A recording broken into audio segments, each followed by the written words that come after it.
दोस्तों 1990 की दहाई में मारूफ बैंड आवाज़ का हिस्सा रहने वाले पाकिस्तान के नामवर गुलकार हारून रिश्ता अज़दवाज में बंध गए हैं।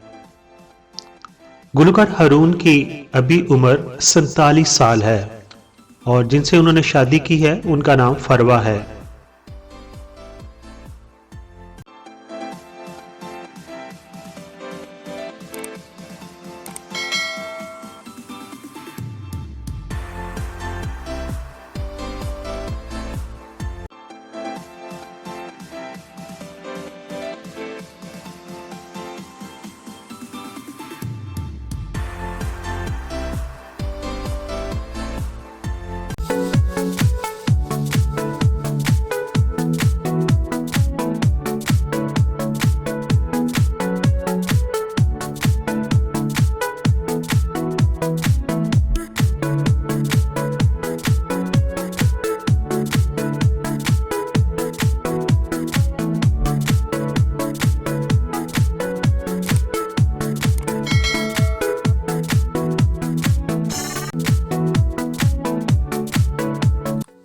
दोस्तों आपने मेरी वीडियो देख ली है।